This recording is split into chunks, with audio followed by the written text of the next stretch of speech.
Welcome back, ladies and gentlemen. Hi, chalo. Finally, Doomsday-க்கான ஒரு first official look-ன்றது நமக்கு கிடைச்சிருக்கு. டேய், என்னடா புத்தலாட்டது? ஏதோ இந்த மீன் பேர் Doomsday-வாமே. இந்த மீன் வந்து கரைக்கு வந்துச்சுனா natural disasters இந்த மாதிரி earthquake, tsunami-லாம் வரதுக்கு chance இருக்காமே. Hell yeah! Hey, come on, baby! Come on! Yes! Come on!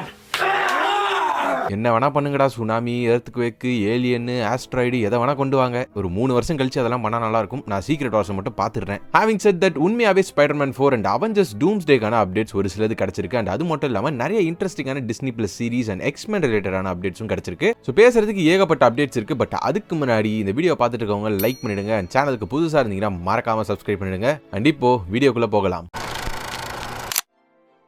So first main மேட்டரான அவெஞ்சர்ஸ் டூம்ஸ்டேலேருந்தே ஸ்டார்ட் பண்ணிடலாம். அவெஞ்சர்ஸ் டூம்ஸ்டேக்கான ஷூட்டிங் வந்து ஆக்சுவலாக மார்ச் மாதம் எண்டில் ஸ்டார்ட் ஆகிற மாதிரி இருந்துச்சு. பட் இப்போ வந்து அது ஒரு 2-3 வாரம் போஸ்ட்பான் பண்ணியிருக்காங்க போல இருக்கு. ப்ராபப்ளி ஏப்ரல் எண்டில் வந்து இந்த படத்தோட ஷூட்டிங் ஸ்டார்ட் ஆகலாம். பட் ஆக்டர்ஸ்லாம் ஆல்ரெடி வந்து அசம்பிள் ஆக ஆரம்பிச்சிட்டாங்க. கிறிஸ் ஹெம்ஸ்வொர்த்தா இருக்கட்டும், செபாஸ்டியன் ஸ்டானா இருக்கட்டும், இவங்க எல்லாருமே வந்து லண்டனில் எங்கே ஷூட்டிங் நடக்க போதோ அந்த இடத்துல வந்து பார்க்க முடியுது அப்படின்ற மாதிரி நிறைய ரிப்போர்ட்ஸ் வர ஆரம்பிச்சிருக்கு. அண்ட் அவெஞ்சர்ஸ் டூம்ஸ்டேக்கான செட்டும் போட ஆரம்பிச்சிட்டாங்க. அதுக்கான ஒரு ஃபோட்டோவும் லீக் ஆயிருக்கு. ஸோ ஷூட்டிங் தான் ஒரு 2-3 வாரம் டிலே ஆகிருக்கே தவிர்த்து ப்ராபப்ளி இந்த படத்தோட ரிலீஸ் டேட்டை பத்தி நம்ம அந்த அளவுக்கு கவலைப்பட வேண்டியது கிடையாது. பட் எந்த படத்தோட ரிலீஸ் டேட்டை பத்தி கவலைப்படணும்னா ஸ்பைடர்மேன் 4 பத்தி.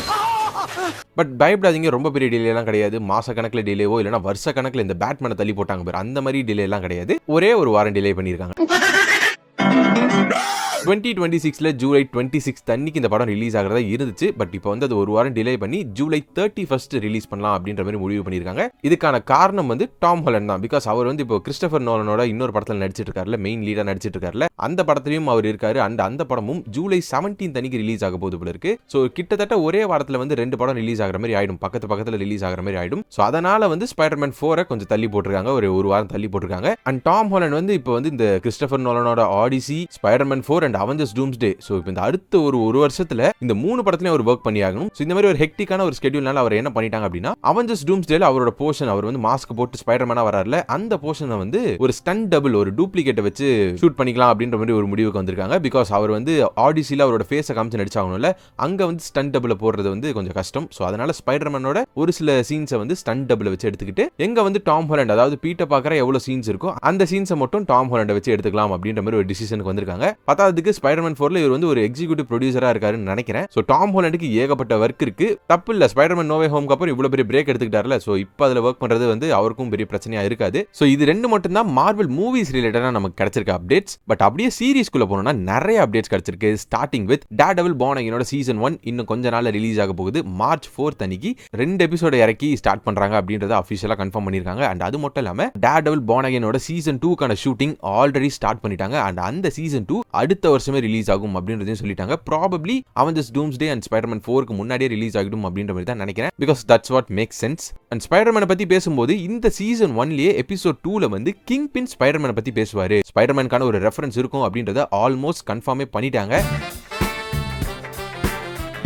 இது நடக்கலாம், ஏன் நடக்கலாம் வந்து கேட்கக்கூடாது. நான் எல்லாருமே ரிப்போர்ட் பண்றது தான் உங்ககிட்ட வந்து ரிப்போர்ட் பண்றேன். பட் மோஸ்ட் ப்ராபப்ளி ஸ்பைடர்மேனுக்கான ரெஃபரன்ஸ் வந்து எபிசோட் 2 ஆர் இந்த டேர்டெவில் பார்ன் அகைனோட சீசன் 1ல நம்ம எங்கேயாச்சும் பார்ப்போம் அப்படின்றத என்னோட ஒரு ஒப்பீனியனா இருந்துச்சு. இதெல்லாம் பார்க்கறதுக்கு முன்னாடியே அதை வந்து இப்பவே அவங்க வந்து கன்ஃபார்ம் பண்ண ஆரம்பிச்சிட்டாங்க. ரொம்ப நல்ல விஷயம். அண்ட் அடுத்தபடியா எக்ஸ்மென் ரிலேட்டடா ஒரு புது லைவ் ஆக்ஷன் சீரிஸை வந்து மார்வெல் டெவலப் பண்ணிட்டு இருக்காங்க அப்படின்னு சொல்லிட்டு ஒரு ரூமர் வந்திருக்கு. ஸோ இந்த சீரிஸ் வந்து MCUவோட எக்ஸ்மென் மூவி வரப்போதுல அதுக்கு முன்னாடி வரப்போற ஒரு சீரிஸா தான் இருக்கும். ஸோ இதுல வந்து சார்ல்ஸ் எக்ஸேவியரோட எக்ஸ்மென்ஷன்ல சின்ன மியூட்டன்ஸ், யங்கான மியூட்டன்ஸ் வந்து ட்ரெயின் பண்ற மாதிரி அந்த கான்செப்ட் பேஸ் தான் இந்த சீரிஸ் இருக்கும் நினைக்கிறேன். அண்ட் இது கூடவே மார்வெல் ரெடி பண்ணிட்டு இருக்க MCU எக்ஸ்மெனோட காஸ்டிங் அப்டேட் வந்து கொஞ்சம் கொஞ்சமா வர ஆரம்பிச்சிருச்சு. யார் அந்த ஆக்டர்ஸ் அப்படின்றத பத்தி எல்லாம் இப்போதைக்கு நம்ம பேச வேண்டாம். அபிஷியலா அப்டேட் வந்ததுக்கு அப்புறம் பேசிக்கலாம். பிகாஸ் இது மாறிக்கிட்டே இருக்கும். பட் ரூமர்ஸ் வச்சு பார்க்கும்போது ஒரு யங்கான காஸ்டிங்கோட தான் போயிருக்காங்க. ஒரு யங்கான ஒரு எக்ஸ்மென் டீம் தான் உங்களுக்கு வேணும் அப்படின்றது வந்து கிளியரா தெரியுது. MCUக்குள்ள எப்படி எக்ஸ்மென் ஹேண்டில் பண்றாங்க அப்படின்றத வெயிட் பண்ணி பார்ப்போம். மல்டிவர்ஸ் ஆக முடியறதுக்கு முன்னாடி இந்த எக்ஸ்மென் சீரிஸ் நம்ம பார்ப்போமா இல்லனா அதுக்கப்புறம் தான் பார்க்க போறோமா அப்படின்றதெல்லாம் நம்ம வெயிட் பண்ணி தான் பார்க்கணும். சோ இந்த எக்ஸ்மென் அண்ட் மியூட்டன்ட் டாபிக்ல இருந்து அப்படியே கொஞ்சம் வெளியே வந்தோம்னா நிறைய மார்வெல் ஃபேன்ஸ்க்கு வந்து ஒன் ஆஃப் தி ஃபேவரட் சீரிஸா அமைஞ்ச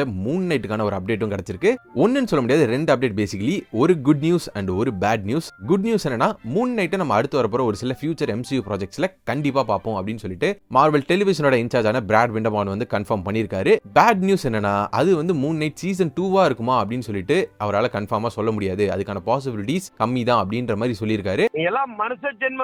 பிகாஸ் இதுக்கப்புறம் வரப்போற சீரிஸ், அதாவது டிஸ்னி பிளஸ்ல மார்வெல் சீரிஸ் வருதுன்னா அந்த சீரிஸ்க்கு வந்து ஒவ்வொரு வருஷமும் ஒவ்வொரு சீசன் ரிலீஸ் ஆகணும், அந்த மாதிரி தான் நாங்க வந்து பிளான் பண்ணியிருக்கோம். ஸோ டெக்னிக்கலி இங்க என்ன சொல்ல வர்றாருன்னா, இப்போ டேர்டெவில் Born Again இப்போ ரிலீஸ் ஆகுதா, சீசன் 1 இந்த வருஷம் ரிலீஸ் ஆகுது, சீசன் 2 அடுத்த வருஷம் ரிலீஸ் ஆகும், பாசிபிளி சீசன் 3 கூட ரிலீஸ் ஆகலாம் அதுக்கு அடுத்த வருஷம். ஸோ இந்த மாதிரி இதுக்கப்புறம் ஒரு சீரிஸ் அவங்க ரிலீஸ் பண்றாங்கன்னா அதுக்கான சக்சஸிவ் சீசன்ஸ் வந்து இருக்கணும் அப்படின்ற மாதிரி சொல்லியிருந்தாரு. மூன் நைட்டுக்கு அதை பண்ணலாம், பட் ஏன் பண்ண மாட்டாங்க அப்படின்னு தெரியல. பட் இப்போதைக்கு கிடைச்சிருக்க அப்டேட் படி மூன் நைட்டை ஒரு சில மூவிஸ் அண்ட் வேற சீரீஸ்ல பார்க்கலாம். ப்ராபப்ளி டேர்டெவில் Born Againலயே நம்ம பார்க்கறதுக்கான சான்ஸ் இருக்கு. பிகாஸ் மூன் நைட்டும் ஒரு ஸ்ட்ரீட் லெவல் கேரக்டர் தான், டேர்டெவில் மாதிரியே ஒரு கேரக்டர் தான். ஸோ பாசிபிளி இந்த டேர்டெவில் Born Again சீசன் 1லயோ இல்லனா ப்ராபப்ளி சீசன் 2லயோ நம்ம பார்க்கறதுக்கான சான்ஸ் இருக்கு. மனசு தளர விடாதீங்க மூன் நைட் ஃபேன்ஸ், நானும் அதுல ஒருத்தன் தான். அண்ட் இதை தவிர்த்து மார்வல் வந்து 3 சீரீஸோட ப்ரொடக்ஷனை வந்து இப்போதைக்கு பாஸ் போட்டு வச்சிருக்காங்க. இப்போதைக்கு இதில் ஒர்க் பண்ண தேவையில்ல அப்படின்னு சொல்லிட்டு ஹால்ட் பண்ணியிருக்காங்க. அண்ட் அந்த 3 சீரீஸ் என்னென்னா Nova, Strange Academy and Terror Inc. So இதில் வந்து நோவாவை பற்றி அஃபிஷியலாகவே மார்வல் வந்து பேசுறதை நம்ம பார்த்தோம். ஸோ நோவா அப்படின்ற ஒரு சீரீஸ் வந்து ரெடி ஆகிட்டு இருக்கு அப்படின்னு சொல்லிட்டு எல்லாருக்குமே தெரியும். பட் இந்த Strange Academy and Terror Inc இதுதான் வந்து நிறைய பேருக்கு தெரியாத ஒரு விஷயமா இருந்துச்சு, which includes me. Strange Academy பற்றியாச்சும் அங்கங்கே கேட்டுட்டு இருந்தேன். இந்த மாதிரி வாங்க வந்து ஒரு சில யங்கான ஸ்டூடெண்ட்ஸை ட்ரெயின் பண்ணுற மாதிரி ஒரு சீரீஸாக இருக்கும் அப்படின்ற மாதிரி நிறைய நியூஸ் வர ஆரம்பிச்சது. பட் பெருசா அதை வந்து நான் கண்டுக்கல. ஸோ அதை வந்து உண்மையாவே டெவலப்மெண்ட்ல வச்சிருக்காங்க அப்படின்றது இப்பதான் தெரியுது. பட் அதை வந்து இப்போதைக்கு பாஸ் பண்ணியிருக்காங்க. அண்ட் இது தவிர்த்து அந்த டெரர் இங்க்னு ஒரு சீரிஸ் இருக்கு பார்த்தீங்களா, அதை வந்து நான் சுத்தமா எக்ஸ்பெக்ட் பண்ணல. பிகாஸ் யாருமே அதை பத்தி பேசல, அதுதான் உண்மை. இந்த டெரர் இங்க் அப்படின்ற கேரக்டர் எப்படின்னா, மற்றவங்க கை காலெல்லாம் பிச்சு அவன் கை காலாக மாத்திப்பான். அவங்களுக்கு என்னென்ன பவர்ஸ்லாம் இருக்குமோ அதெல்லாம் இவனும் யூஸ் பண்ணிக்கிற மாதிரி தான் ஒரு கேரக்டர் அவன். அந்த கேரக்டருக்கு எதுக்கு இப்போ சீரிஸ் அப்படின்றது சத்தியமா தெரியல. அதை வந்து நிறுத்தினது உண்மையாவே ஒரு நல்ல விஷயம் அப்படின்ற மாதிரி தான் தோணுது. பிகாஸ் யாருக்குமே தெரியாத ஒரு கேரக்டரை கொண்டு வந்து ஒரு சீரிஸா பண்றதுக்கு பதில் இதுக்கப்புறம் தெரிஞ்ச கேரக்டர்ஸ், அதாவது தேவைப்படுற கேரக்டர்ஸ்க்கு சீரிஸ் பண்றது பெட்டர், அதுதான் ஒர்க் ஆகும். Having said that, இந்த வாரம் தான் யுவர் ஃப்ரெண்ட்லி நெய்பர்ஹுட் ஸ்பைடர்மேனோட ஃபர்ஸ்ட் சீசன் வந்து ரிலீஸ் ஆகி முடிஞ்சிச்சு. தரமான ஒரு ஸ்பைடர்மேன் ஷோ அப்படின்றத சொல்லி ஆகணும். ஸ்பைடர்மேன் ஃபேனா இருந்தீங்கன்னா நீங்க டெஃபினட்டா என்ஜாய் பண்ணுவீங்க. அனிமேஷன் ஸ்டைல் உங்களுக்கு பிடிக்குமா அப்படின்றது எனக்கு தெரியல. பட் இந்த சீரீஸ்ல அவங்க கொண்டு போயிருக்க ஸ்டோரி லைன்ஸ், ஒவ்வொரு கேரக்டரையும் பக்காவா எழுதியிருப்பாங்க. முக்கியமா இந்த லானி லிங்கன் ஒரு கேரக்டர் வருவான், அவெல்லாம் சத்தியமா எதிர்பார்க்கல.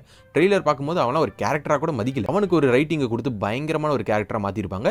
So writing, story line, screenplay இது எல்லாமே பக்காவா இருந்துச்சு இந்த சீரீஸ்ல. அண்ட் இந்த சீரீஸ்க்கான சீசன் 2 மட்டும் இல்லாம சீசன் 3 வரைக்கும் கன்ஃபார்ம் ஆயிருக்கு. சீசன் 2ல Gwen Stacy வர போறாங்க, அதுவும் ஸ்பைடர் Gwen-ஆ வர போறாங்க அப்படின்றத அஃபிஷியலாவே கன்ஃபார்ம் பண்ணிருக்காங்க. சோ இந்த சீரிஸ் இங்கிலீஷ்ல மட்டும் தான் இருக்கு. சோ இங்கிலீஷ்ல பாக்குறதுக்கு வந்து அந்த அளவுக்கு கம்ஃபர்டபுளா இல்ல, தமிழ்ல தான் வேணும் அப்படின்னு நினைச்சீங்கன்னா இந்த சீரிஸ் வந்து தமிழ்ல அவைலபிள் கிடையாது அன்ஃபார்ச்சுனேட்லி. பட் தமிழ்ல இந்த மொத்த சீரிஸோட கதையையும் எக்ஸ்பிளைன் பண்ணி ஒரு 27 மினிட் வீடியோவா அப்லோட் பண்ணிருக்கேன். டைம் இருந்தா செக் பண்ணி பாருங்க. And finally Captain America brave new வேர்ல்டோட தற்போதைய வேர்ல்ட் வைட் கலெக்ஷன் வந்து ரிவீல் ஆயிருக்கு. 289 மில்லியன் வந்து கலெக்ட் பண்ணிருக்கு அப்படின்ற மாதிரி சொல்லிருக்காங்க வேர்ல்ட் வைட். சோ இந்த படத்தோட பட்ஜெட் வந்து 180 மில்லியன், 425 மில்லியன் கலெக்ட் பண்ணா இந்த படம் வந்து பிரேக் ஈவன் கேட்டகரிக்கு போகும். அதாவது ப்ராஃபிட்டும் கிடையாது லாஸும் கிடையாது அப்படின்ற மாதிரி ஒரு கேட்டகரிக்கு போகும். ஹோப்ஃபுல்லி இந்த படம் வந்து ப்ராஃபிட் கேட்டகரியில முடிக்கும் நம்புறேன். பிகாஸ் அப்பதான் இன்னொரு Captain America movie Sam Wilson வச்சு வரும். Because Sam Wilson deserves to be Captain America. And அவருக்கு இன்னொரு மூவி ஆர் மேபி ஒரு ட்ரையலேஜே கொடுக்கறதுல தப்பே கிடையாது. நல்ல ரைட்டர்ஸ் வச்சு நல்ல டேரக்டர் வச்சு கொடுங்க, அதுதான் என்னோட ஆசை. ஸோ இதுதான் ரீசென்ட் டைம்ஸ்ல நமக்கு கிடைச்ச மார்வல் அப்டேட்ஸ். ஸோ இந்த அப்டேட்ஸ்ல உங்களுக்கு எந்த அப்டேட்டை கேட்கும்போது எக்ஸைட்டிங்கா இருந்துச்சு, எந்த அப்டேட்டை கேட்கும்போது வருத்தமா இருந்துச்சு அப்படின்றத கமெண்ட் செக்ஷன்ல சொல்லிட்டு போங்க. நான் உங்களுக்கு கூடிய சீக்கிரம் வேற ஒரு இன்ட்ரெஸ்டிங்கான வீடியோல வந்து சந்திக்கிறேன். Until then, stay safe. See you soon. Bye.